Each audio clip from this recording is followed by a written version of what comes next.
Friends, welcome back. तो friends, अभी का वीडियो है पहली बार किसी देश के लिए अमेरिका को बदलना पड़ा अपना कानून। अच्छा, ये उसी की बात कर रहे होंगे ना। हाँ, तो चलो वीडियो शुरू करते हैं। वीडियो शुरू करने से पहले अगर आप चैनल पर नए हो और आपने अभी तक सब्सक्राइब नहीं किया है तो जल्दी से पहले सब्सक्राइब के बटन और बेल आइकन को क्लिक कर लो ताकि आपको हमारे सारे न्यू वीडियोस के नोटिफिकेशन मिल जाए जैसे हम अपलोड करें। अगर आपको वीडियो पसंद आता है प्लीज लाइक एंड शेयर। चलिए शुरू करते हैं। आज कांग्रेस ने यहाँ पे भारत को S-400 लेने पे एग्जेम्पशन अप्रूव कर दी, सेनेट से भी अप्रूव होने वाली। एक दूसरा सबसे बड़ी बात यह है कि रशिया और भारत एक दूसरे के साथ रुपीज में डील करने का प्रोग्राम जो बना रहे हैं, ये अमेरिका ने कहा है, क्योंकि वहां पर वो कास्ता के वाले से भी एक जो वेवर्स देने की बात चल रही है, वो भी एक कानून साजी हुई है वहां पर अमेरिका में। वो कानूनी तरमीम जो कि अमरीकी ऐवान नुमाइंदगान द हाउस ऑफ रिप्रेजेंटेटिव्स में रोहित खन्ना नामी भारतीय नैयाद अमरीकी पॉलिटिशियन कांग्रेसमैन की जानिब से पेश की गई, ये पास कर ली गई और एक तरीके से इस अमेंडमेंट के जरिए अमेरिका ने भारत के सामने घुटने टेक दिए हैं। खासकर भारत की फॉरेन पॉलिसी को देखने से पहले आपको डॉक्टर जयशंकर का पोर्टफोलियो पढ़ना, उनका रेज्यूमे पढ़ना, उनका ये देखना बड़ा इंपॉर्टेंट है। मैं समझता हूँ हेनरी किसिंजर के बाद दूसरे फॉरेन मिनिस्टर होंगे दुनिया के जिनके बारे में लोग किताबें लिखेंगे। जरा गौर से देखें। अमेरिकन ये समझते हैं कि अगर हमें इंडिया को इंसेंटिव्स देने हैं तो फिर उनकी फाइनेंशियल जो है वो हमारी तरह नहीं है पाकिस्तान, कि हमारे और अमेरिका के ताल्लुकात तो ट्रांजैक्शनल रहे हैं, उनके तो ट्रांजैक्शनल ताल्लुकात नहीं है, वो तो इक्वालिटी के बेस पे काम कर रहे हैं। ये जो कानूनी तरमीम अमेरिका के जो नेशनल डिफेंस ऑथराइजेशन एक्ट है उसमें पास की गई है, इसको बहुत एक तारीखी अमेंडमेंट इंडियंस करार दे रहे हैं। मुझे दुख होता है, अफसोस होता है। जय हिंद दोस्तों, very warm welcome to Hindustan special channel. बड़ी खबर निकलकर सामने आ रही है कि रूस के साथ हथियार खरीदने पर अमेरिका ने भारत के लिए अपने कानूनों में ही बदलाव कर दिया है। अमेरिका की तरफ से भारत को बड़ी राहत मिली है। अमेरिका की प्रतिनिधि सभा ने भारत को रूस से S-400 मिसाइल रक्षा प्रणाली खरीदने के लिए काटसा प्रतिबंधों से खास छूट दिलाने वाले एक संशोधित विधेयक को पारित कर दिया है। भारतीय अमेरिकी सांसद रोक खन्ना की ओर से पेश किए गए इस संशोधित विधेयक में अमेरिकी राष्ट्रपति जो बाइडेन के प्रशासन से भारत को चीन जैसे आक्रामक रुख रखने वाले देश को रोकने में मदद करने के लिए काटसा से छूट दिलाने के लिए अपने अधिकार का इस्तेमाल करने का अनुरोध किया गया है। राष्ट्रीय रक्षा प्राधिकार कानून पर सदन में चर्चा के दौरान ध्वनि मत से यह संशोधित विधेयक पारित कर दिया गया। अब अमेरिका द्वारा सिर्फ भारत को मिली इस खास छूट से पाकिस्तान हैरान परेशान है। मैं यहाँ पे एक और चीज मेंशन करूंगा, आप जरा देखें जो कि इनके सामने आंखों से गुजर रही है। आज कांग्रेस ने यहाँ पे भारत को S-400 लेने पे एग्जेम्पशन अप्रूव कर दी, सेनेट से भी अप्रूव होने वाली। एक दूसरा सबसे बड़ी बात यह है कि रशिया और भारत एक दूसरे के साथ रुपीज में डील करने का प्रोग्राम जो बना रहे हैं, वही तो खासकर भारत की फॉरेन पॉलिसी के बावजूद अमेरिका कर रहा है। आपको डॉक्टर जयशंकर का पोर्टफोलियो पढ़ना, उनका रेज्यूमे पढ़ना, उनका ये देखना बड़ा इंपॉर्टेंट है। मैं समझता हूँ हेनरी किसिंजर के बाद दूसरे फॉरेन मिनिस्टर होंगे दुनिया के जिनके बारे में लोग किताबें लिखेंगे। जरा गौर से देखें कि वो उनकी, मैंने पहले भी शायद आप बताया था कि जो ट्रेवल करते हैं सोने के लिए सिर्फ जहाज में जाते हैं, वरना वो नीचे उतरते तो मीटिंग्स करते हैं। और जिस तरीके से I2U उन्होंने इजराइल में जाके मीटिंग्स की, और अब जिस तरह G20 में जा रहे हैं, ब्रिक्स का कर रहे हैं, लद्दाख में जो कुछ कर रहे हैं, वर्सेस आप पाकिस्तान की बात करते हैं। आप तैयबा गुल से और फरक घोगी से फर्क होंगे तो आप कहीं जाएंगे।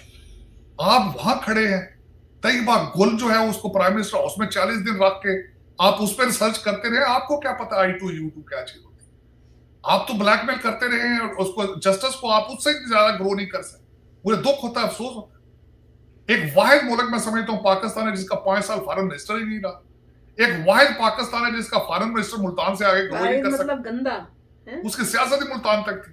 उसको मैं डॉक्टर जयशंकर से किस तरह उसका कंपैरिजन करूं? मैं किस तरीके से बात करूं कि आपने 26 करोड़ आपने चाइना का अपनी करप्शन के आप खा गए, वो नाराज बैठे हैं। ये जो कानूनी तरमीम अमेरिका के जो नेशनल डिफेंस ऑथराइजेशन एक्ट है उसमें पास की गई है, इसको बहुत एक तारीखी अमेंडमेंट इंडियंस करार दे रहे हैं। ये अमेंडमेंट है क्या? 2017 में अमेरिका ने कानून बनाया, countering American adversaries through sanctions act, काटसा का ये कानून है। और इस कानून के तहत अमेरिका हर उस मुल्क पर पाबंदियां लगाता है, लगा सकता है जो कि रूस के साथ बड़े पैमाने पर दिफाई साजो सामान की तजारत करेगा। दीगर चंद मामलात पर भी इसका इतलाक होता है, लेकिन मेन पर्पस है कि अगर कोई भी मुल्क रूस के साथ किसी दिफाई मुआहदे में जाता है, उससे डिफेंस इक्विपमेंट खरीदता है, तो फिर उस पर पाबंदियां लगा दी जाएं। वो फिर पाबंदियां मुख्तलिफ उसकी अकसाम है, 12 से 13 सेट है सैंक्शंस का जो कि लगा सकता है अमेरिका। और इसकी जो मिसाल हमारे सामने मौजूद है, चीन के ऊपर लगाई गई हैं ये पाबंदियां।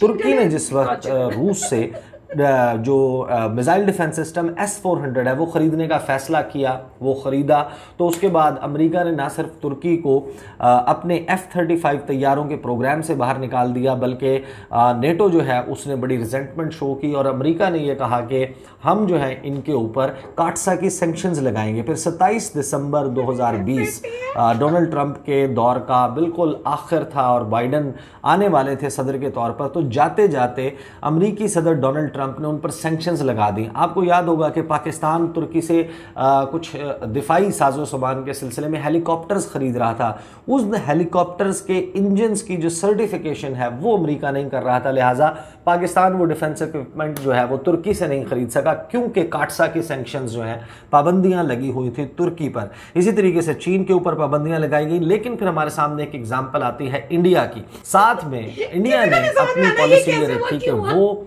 अमेरिका से भी फायदे उठाएगा और रूस से भी फायदे उठाएगा।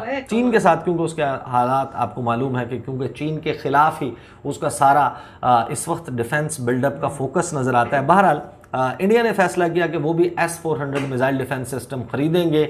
उसके खरीदने का मुआहदा तय पा गया, पेमेंट्स हो गई, थोड़ा सा डिले हुआ, लेकिन S-400 missile defence system India को भेज दिया जाता है और इंडिया उसको इंस्टॉल करता है पंजाब के एक ऐसे मकाम पर जहां से वो बैक वक्त चीन और पाकिस्तान का मुकाबला कर सके, उनके खिलाफ इस खतरनाक तरीन मिसाइल डिफेंस सिस्टम को इस्तेमाल कर सके। ये है इंडिया की कहानी। लेकिन फिर मामला आता है कि क्या इंडिया के ऊपर पाबंदियां लगाई जाएंगी। ये वो टेस्ट था अमेरिका के सदर जो बाइडन का कि क्या वो अपने करीबी एलाय को, एक ऐसे मुल्क को जो कि बहुत सिग्निफिकेंट मुल्क है इस खित्ते में, इस रीजन में, दुनिया की पॉलिटिक्स में, उस पर पाबंदियां लगाएगा या नहीं। और अमेरिका के तमाम तर दबाव के बावजूद, जिसके हवाले से बाइडन ने खुद एतराफ़ किया कि हाँ हम भारत से ये तवक्को कर रहे हैं, उनके साथ नेगोशिएट कर रहे हैं, उनको कह रहे हैं कि हमारी बात माने, लेकिन इंडिया ने अपनी ना सिर्फ ये कि बात नहीं मानी बल्कि अपने मुल्की मफाद में खड़ा हुआ। और खड़ा होने का नतीजा यह है कि गुज़श्ता रोज़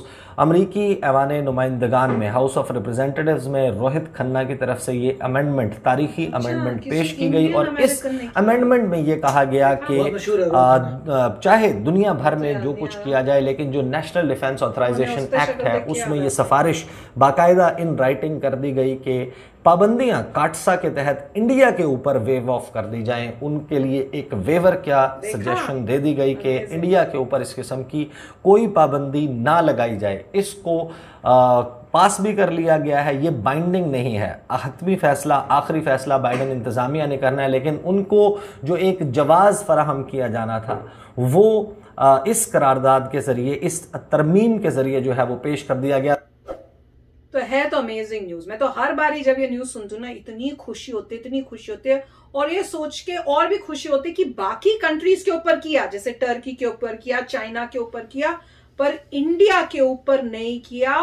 वो पूरा वर्ल्ड देख के हैरान हो रहा होगा कि भाई इससे तो पता चल रहा है कि इंडिया की कितनी इंपॉर्टेंस है और कितना क्लोजनेस हो रही है दो कंट्रीज यूएसए और इंडिया के बीच में। मतलब जो खासकर पाकिस्तान और चाइना है ना, वो तो शॉक में होंगे, उनको समझ नहीं आ रही होगी ये चल क्या रहा है इन दोनों के बीच में।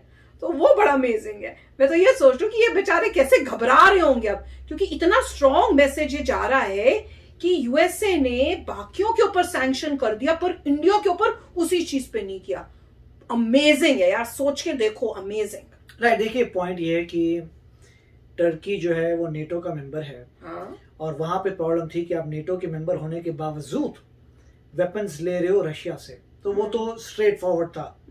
कि हर कोई ऑब्जेक्ट करेगा कि तुम पार्ट हो नेटो के और तुम ले रहे हो वेपन्स रशिया से, इसीलिए उनके ऊपर तो होना ही था जो हुआ, इसकी वजह से कह रहे हैं कार्ड सा हुआ, फाइन। अब इंडिया एलाई है, उनको चाहिए कि कोई काउंटर कर सके चाइना से।